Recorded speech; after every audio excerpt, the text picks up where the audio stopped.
Bapak Ibu semua para asatidz yang dirahmati Allah, tadi ketika kita berzikir dibawakan oleh Tuan Guru Jumana Farid Nasution, ada satu hal yang sangat mengulik di buat diri saya. Di dalam Al-Quran Allah mengingatkan, Al-Quran surah Al-Insyiqaq ayat 6 itu luar biasa rupanya. Ya ayyuhal insanu innaka kadihun ila rabbika kadham famulaki. Tadi diingatkan, wahai diri. Di diri kita nih, kira-kira apa yang mau dibawa dari diri kita? Pangkat, jabatan, tidak ada. Kumpuli uang harta banyak-banyak, kena banjir, habis. Ketika berbicara tentang diri, kenapa wahai diri diingatkan? Karena banyak dari diri kita yang lalai untuk mengingat Allah. Padahal ketika kita mengingat Allah, bukan hanya dalam suasana ketika kita kumpul berzikir seperti ini saja, tapi dalam kondisi apapun kita harus senantiasa menyadarkan diri bahwasannya kita ini lemah di hadapan Allah Subhanahu wa Ta'ala. Sholat yang kita lakukan ketika kita mengangkat takbir Allahu Akbar bukan kemampuan diri kita, tapi Allah yang memampukan diri kita.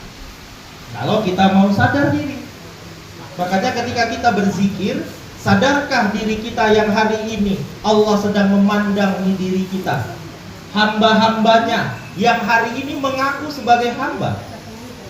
Bagaimana supaya saya diakui? Maka saya harus mendekatkan diri sama yang punya diri. Siapa? Allah. Sadarkah diri kita hari ini yang sudah lalai di hadapan Allah Subhanahu wa Ta'ala? Lalu diingatkan, innaka kadihun. Kita ini sesungguhnya, Bapak Ibu jamaah, hanya seorang pelaku, pemain, bukan pengamat, apalagi jadi penilai.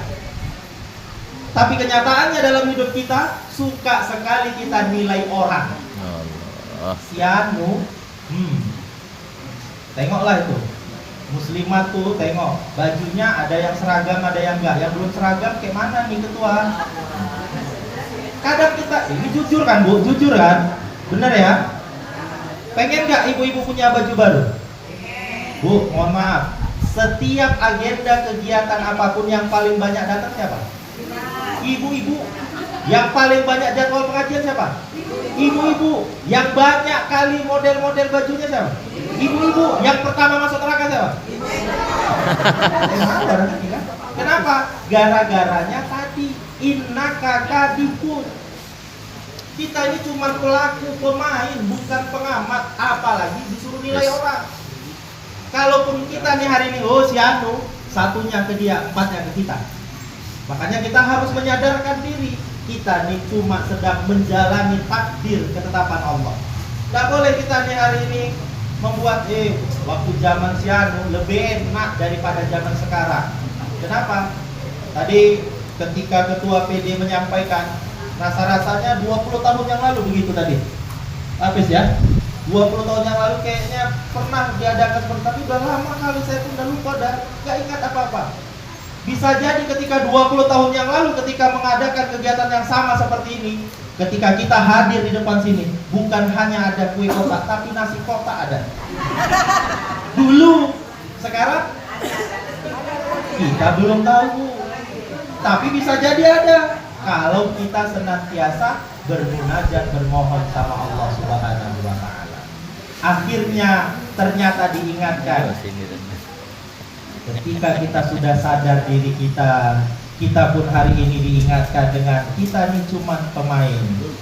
Innaka kadihun ila rabbika kadham famulaki. Kapan kira-kira mulut ini baru berhenti bercakap? Kapan? Kalau udah masuk dalam kubur. Ketika ruang tamu kita di tengah rumah kita tadi, ruang tamu di rumah kita tadi dikosongkan, tinggal kita yang terbujur kaku. Gak ada lagi daya upaya kita. Ila rabbika kadham famulaki. Ketika kita sudah masuk ke dalam kubur, Allah ambil hari ini semuanya. Berhentilah semuanya. Makanya berzikir setiap saat, setiap waktu. Sadarkan diri kita, toh hari ini, mulut yang Allah kasih hari ini, harapan kita di akhiril kalam bisa mengucapkan La ilaha illallah Muhammadur Rasulullah. Ya ayyuhalladzina amanu hal adullukum ala tijaratin tunjikum min adzabin alim. Wahai orang-orang yang beriman, mau kutunjukkan sama kamu satu perniagaan usaha yang menjauhkan kamu dari azab Allah yang sangat pedih. Memang luar biasa ayat ini. Ya ayyuhalladzina amanu hal adullukum ala tijaratin tunjikum min azabin alim. Wahai orang-orang yang beriman, maukah aku tunjukkan sama kamu satu usaha yang menjauhkan kamu dari azab Allah yang sangat pedih. Karena ini mau masuk bulan Ramadan, kayak ini bisa juga kita jadikan modal. Karena ini tamu agung yang mau datang Ramadan. Kita sekarang ini masuk udah tanggal 13 Sya'ban. Setengah bulan lagi masuk Ramadan. Ya mudah-mudahan inilah jadi modal kita dengan datangnya Ramadan itu, persiapan diri kita. Bukan nunggu datang Ramadan baru kita mempersiapkan diri. Sebelum datang Ramadan kita sudah mempersiapkan diri kita datang tamu agung, yaitu bulan Ramadan. Nah, apa usaha yang bisa kita lakukan untuk menjauhkan kita dari azab Allah yang sangat pedih? Tu'minuna billahi wa rasulihi, beriman kepada Allah dan Rasul. Kita beralwasiyah ini juga karena beriman kepada Allah dan Rasulnya. Beruntung kita Bapak Ibu duduk kita di sini. Disinilah tempat lahirnya Al-Jam'iyatul Waswiyah. Tadi Ustaz Jumana membawa zikir yang sangat rasa saya tersentuh itu ketika Ustaz Jumana menyebutkan para ulama-ulama kita. Disinilah mereka itu membentuk Al-Jam'iyatul Waswiyah. Terbayang bagaimana ulama-ulama dulu berkumpul di sini, mengajar ngaji, mengajar kitab, mengajar ilmu agama, dan berdirinya satu himpunan yang sampai sekarang kita di dalamnya. Maka beruntunglah kita menjadi bagian dari Al-Jam'iyatul Waswiyah. Jadi beriman kepada Allah, beriman kepada Rasul. Wa tujahiduna fi sabilillah, berjihad di jalan Allah. Bi amwalikum, dengan harta kamu. Wa anfusikum, dengan diri kamu. Ada harta kita diminta Allah kan. Kalau perkara mengeluarkan harta ini kan enggak semua yang kita miliki. Sebahagian mimma razaqnahum yunfikun, dari sebahagian yang kamu rezeki yang kami berikan kepada mereka, berimpak. Jadi berjihad kita berimpak di jalan Allah. Nah nanti bulan Ramadan ketika kita mau sholat tarawih, sudah kita siapkan di kantong kita ini impaknya. Kita siapkan udah. Kita kan yang laki-laki kantong kita di sini. Kalau omak-omak itu udah disiapkan di uncangnya. Jadi begitu kotak itu lewat, sudah kita siapkan uangnya. Jangan lagi dikorek-korek lagi uncang tuh. Ada tempat kami sana, ibu itu begitu mau lewat kotak impak itu dikorek-korek kali uncangnya, tak ditengok-tengoknya, korek-koreknya jadi balik telepongnya, korek-koreknya di sampingnya. Impul 20, 10, 5.000, tariknya pas lah 2.000 tuh dia tertarik, masukkan dalam kotak. Begitu mau digeser kotak itu sama ibu tuh, opung-opung dari belakang duit dia.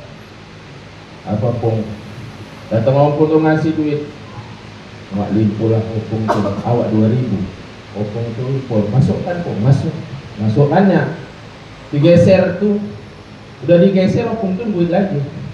Apalagi pung, duit limpul tadi itu duit proyek korek-korek tadi jatuh. Jadi duitku tadi itu pung, iya duit kau yang limpul. Duitku pung, iya limpul tadi duitmu. 2000 masukkan limpul ya, rupanya duit dia juga dikorek-korek tadi. Sedih dia nengok kotak itu. Jadi makanya nanti pun jangan korek-korek kali, hilang limpul tuh. Udah disiapkan.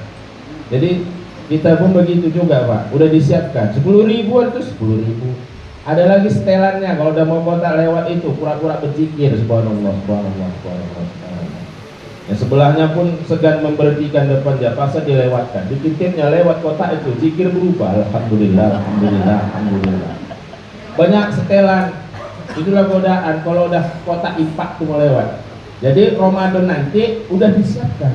Contoh 10.000 hari ini 10.000, 10.000. Besok sanggupnya 5.000, 5.000. Ya minimal 5.000 lah. Kan nggak mungkin lagi yang gambar parang itu masuk ke dalam kotak juga.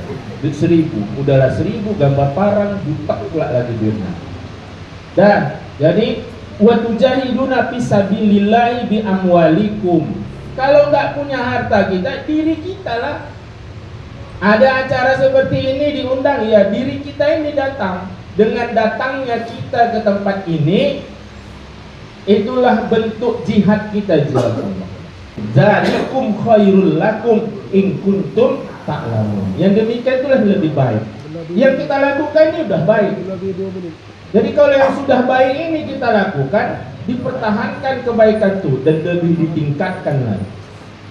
Masa yang akan datang, tingkatkan yang lebih baik lagi. Insya Allah pertemuan kita mendatangkan keberkahan dari Allah. Mudah-mudahan kita semua yang hadir ini mendapatkan pahala dari Allah dan nanti menjadi penghuni surganya Allah Subhanahu wa ta'ala. Buku yang pertama, buku ini buku berbahasa Inggris tapi sudah terjemahkan. Kekuatan Permintaan Maaf. Itu judulnya. Kenapa ini saya mulai? Karena tadi menyambung apa yang disampaikan oleh Ustadz Mansur. Sebentar lagi akan datang tamu hebat kita, tamu istimewa kita yang datang setahun sekali, waktunya 30 hari. Ada kawan kita tahun lalu ikut bersama kita menerima tamu, tapi tahun ini tak ikut dia bersama kita. Insya Allah beberapa hari ke depan tamu itu akan kita hadapi, kita jumpai. Bisakah tamu itu kita hadapi begitu saja? Tidak. Kata Ustadz Mansur harus punya persiapan. Apa persiapannya? Pertama adalah ilmu. Kita harus punya ilmu menghadapi puasa. Tahu mana yang rukun, wajib, sunat, yang membatalkan pahala puasa, yang membatalkan puasa dan sebagainya. Itu ilmu berpuasa. Dan kita juga harus punya paham tentang hikmah fadilah puasa. Untuk apa berpuasa? Bukankah setiap tahun kita melakukan puasa? Ngapain lagi kita berpuasa? Kemudian yang ketiga, kita tahu adab dalam berpuasa. Kita tahu tata cara dalam berpuasa. Itu persiapan ilmu. Yang kedua, persiapan mental, persiapan spiritual. Salah satunya adalah persiapan hati nurani. Dalam buku The Power, ya, kekuatan kita mati itu dinyatakan bahwa orang yang terbaik itu adalah orang yang mau memberikan maaf kepada orang lain. Tak usah lagi disimpan rasa benci dalam hati. Karena ternyata kata dokter, 80% penyebab penyakit kanker itu adalah memendam rasa kebencian di dalam hati. Bu, Pak, tak usah lagi memendam sesuatu yang seharusnya harus disampaikan kepada orang. Dan itu bukan aib. Itu adalah kehidupan kita. Kita menceritakan kepada orang lain karena kita kepingin mendapatkan solusi. Tak usah membenci, tak usah iri, tak usah dengki, tak usah senang melihat orang susah, tak usah susah melihat orang senang. Itu namanya penyakit hati. Kalau penyakit hati masih ada pada diri kita, jangan berharap bisa enak bulan Ramadan. Kenapa? Karena nanti bulan Ramadan macam-macam terjadi pertandingan. Pertandingan buka puasa, takjil. Banyak. Belum lagi nanti udah dekat-dekat mau Idul Fitri. Wah, mulailah nampak mengecat rumah. Masih bagus cat sedikit, kurang bagus cat banyak. Ganti lemari, ganti tempat tidur, apa hubungannya dengan puasa? Kalau ganti kursi boleh lah. Ya, jadi hari ini persiapan kita bersihkan hati. Jangan simpan rasa marah, jangan pendam rasa iri, dendam dan kecewa. Kalau Ustaz itu kan bisa cakap saja. Saya belajar Bu untuk mencoba untuk seperti itu. Sakit ternyata, nggak bisa tidur. 3 hari gak bercakapan aja sama kawan kerja, rasanya udah macam mana ya?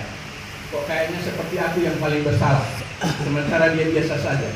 Aku menegur segan, yang menegur awak tak bisa. Jadi ini yang sering terjadi. Karena itu bicara tentang hati, maka ada satu buku, satu kitab yang ditulis oleh Imam Al-Ghazali, nama kitab populernya Ihya Ulumuddin. Ada 4 hati, ada 4 kalbun yang perlu menjadi catatan ingatan kita. Pertama namanya kalbun salim. Apa artinya Bu? Kalbun salim itu adalah hati yang baik. Seperti kita inilah kalbun salim. Hati yang senantiasa menerima kebaikan, cinta akan kebenaran, itu kalbun salim. Hati yang kedua, kalbun mayit. Apa kalbun mayit itu? Hati yang mati. Mau diceramahi, mau dikasih benar sama dia pun dia nggak open, puasa nggak puasa dia tetap aja, nggak ada perbedaan, malah dia merasa puasa ini menjadi beban buat dirinya. Adakah orang seperti itu? Banyak. Kalau dia ada seperti itu berarti kalbun mayit, hatinya mati. Ada kalbun marid, hati yang sakit. Hati yang sakit ini itulah susah melihat orang senang, senang melihat orang susah. Ada jenggong dalam hatinya. Itu nandakan hatinya sedang sakit. Kalau ada di antara kita yang hatinya sakit, cepatlah berobat. Hati yang keempat adalah kalbun munir. Ini tingkatan hati yang paling sempurna. Imam Al-Ghazali bilang, kapan kalbun munir itu bisa kita persiapkan, kita lakukan dan kita dapatkan? Itu adanya di bulan Ramadan. Siapa yang bisa mendapatkannya? Tentu harus hatinya bersih. Kalau masih kotor, terpaksa melaksanakan ibadah Ramadan, nggak ada artinya. Yang ketiga bukunya Membumikan Al-Quran, ditulis oleh Quraisy Shihab. Dia bilang Ramadan ini ukurannya adalah peningkatan kualitas iman seseorang. Kalaulah sama saja sebelum Ramadan dan pasca Ramadan, imannya tetap nggak ada artinya berRamadan. Iman kita bisa menaik, bisa turun. Iman kita bisa bertambah, bisa berkurang. Tergantung perbuatan yang kita lakukan. Semakin tinggi ibadah dan amal soleh yang kita kerjakan, iman kita akan naik dan iman kita akan bertambah. Semakin banyak kemaksiatan yang kita lakukan, maka iman kita akan menurun dan berkurang. Sudah habis 3 buku, selesai. Mudah-mudahan ini semua memberikan manfaat buat kita semua. Dan insya Allah kalau ada yang salah dan ada yang kurang mohon dimaafkan. Nasrullah wa fatul qarib wa basyiril mu'minin. Billahi taufiq wal hidayah. Assalamualaikum warahmatullahi wabarakatuh.